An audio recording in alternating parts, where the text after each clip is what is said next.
Jeg vil gerne fortælle om, hvordan man laver et boksplot for de ikke-grupperede observationer. Og jeg har valgt at tage udgangspunkt i kvindernes karakter. Og man kan se herovre i regnearket, der har jeg indsat observationerne, både for kvinder og for mænd. Og det man så gør for at lave et boksplot, det er, at man markerer den række med kvinder, nu når det er kvinderne, jeg skal bruge.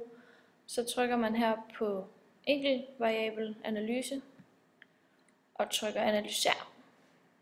Så får man et histogram, men vi skal bruge et boksplot, og det finder man så heroppe ved at trykke boksplot.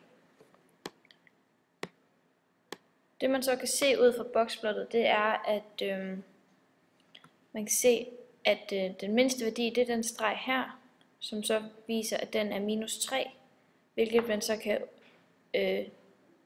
tjekke ved, at der står herovre i tabellen, står der, at mindste værdien også er -3. Så kan man se, at største værdien, den er 12, hvilket også står her, at den maksimale værdi, den er 12.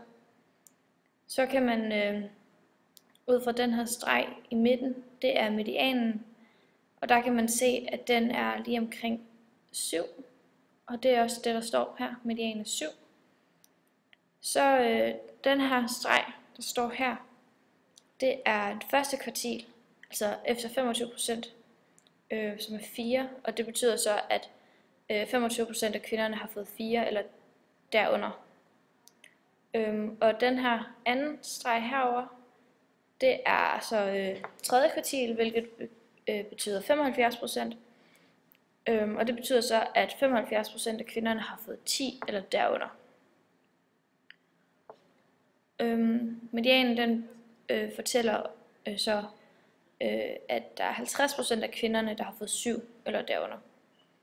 Man kan herover se middeltallet, som er blevet udregnet til at være 7,1351, hvilket betyder, at karaktergennemsnittet for kvinder det er 7,1 cirka. N heroppe, det står for det samlede observationstal, og det betyder, at der i den her undersøgelse har været 3.116 kvinder med.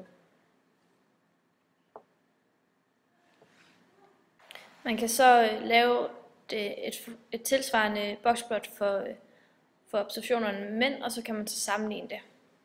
Men det vil jeg lade være med at gøre nu.